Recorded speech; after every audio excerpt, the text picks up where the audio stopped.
নমস্কার, আমি আবারও চলে এসেছি একটা রেসিপির সঙ্গে। আজ করব নারকেল নাড়ু। নারকেল নাড়ু করার জন্যে এখানে আমি একটা নারকেল খুব ভালো করে ছাড়িয়ে কেটে নিয়েছি, ফাটিয়ে নিয়েছি। এবার এটা কুড়িয়ে নেব। তো চলুন কুড়িয়ে নিই। সামনেই কিন্তু লক্ষ্মী পুজো, আমাদের বাঙালির ঘরে ঘরে নারকেল নাড়ু তো লাগবেই। তো চলুন নারকেলটা প্রথমে আমি কুড়িয়ে নিই।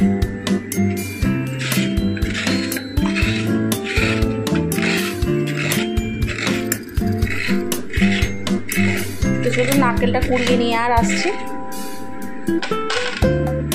নারকেলটা আমি খুব ভালো করে কুড়িয়ে নিয়েছি। এবার যে পাত্রে আমি নাড়ুটা পাক দেবো সেই পাত্রে একেবারে ডাইরেক্ট নিয়ে নেব।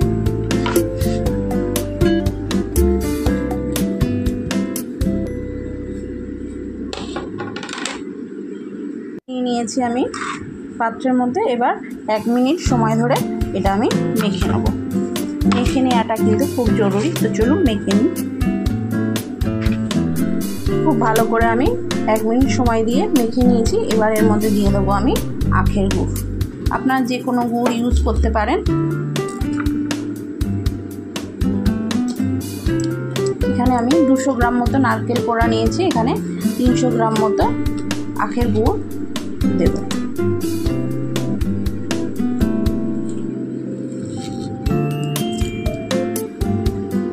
আখের গুড়টা দিয়েও খুব ভালো করে আমি মেখে নেব। তো চলুন আখের গুড় দিয়েও খুব ভালো করে মেখে নিই।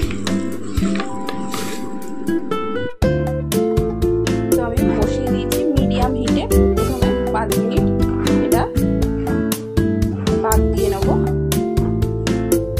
আর রান্না করতে করতে পাক দিতে দিতে এরকম মাঝে মাঝে একটু চেপে চেপে দেবেন, তাহলে পাকটা খুব ভালো হবে। তো চলুন 5 মিনিট পর আবারও আসছি।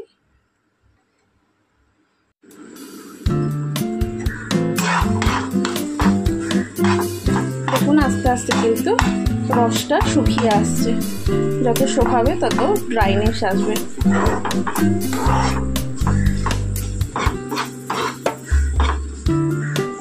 এবার একটু এলাচের গুঁড়ো আমি দিয়ে দেবো।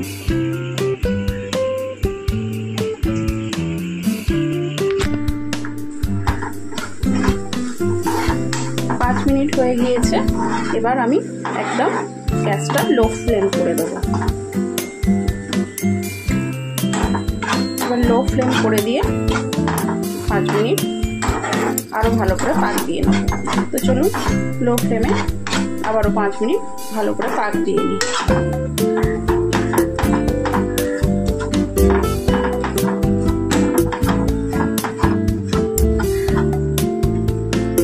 একদম রেডি হয়ে গিয়েছে। দেখুন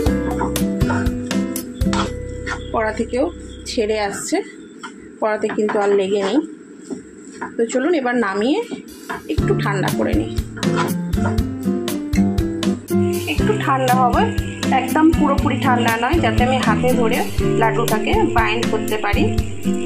তো চলুন একটু ঠান্ডা হয়ে যাক, আসছে। নারকেলের ছাইটা আমি একটা অন্য জায়গায় ট্রান্সফার করে নিয়েছি। এবার হাতের মধ্যে একটুখানি ঘি নিয়ে নেবো, ঘি মেখে নেবো। হাতের মধ্যে একটুখানি আমি ঘি ব্রাশ করে নিয়েছি। এবার অল্প অল্প করে নিয়ে এরকম করে নাড়ুগুলো শেপ দিয়ে দেবো। চলুন নাড়ুগুলো সব করে নিয়ে আর আসছে। তৈরি হয়ে গিয়েছে আমার নারকেলের নাড়ু। দেখতেই পেলেন কত সহজেই আমি তৈরি করে দেখিয়ে দিলাম। হয়তো আমার মতো অনেকেই পারে, কিন্তু তবুও আমি কিভাবে করি সেইভাবেই আপনাদের সঙ্গে শেয়ার করলাম। তো চলুন, যদি ভালো লেগে থাকে অবশ্যই লাইক, শেয়ার অ্যান্ড সাবস্ক্রাইব করবেন। আর রেসিপি সম্পর্কে কিছু জানার থাকলে অবশ্যই কমেন্ট করবেন। তো চলুন আজকের মতো টাটা, দেখা হবে অন্য কোনো দিন অন্য কোনো রেসিপির সঙ্গে।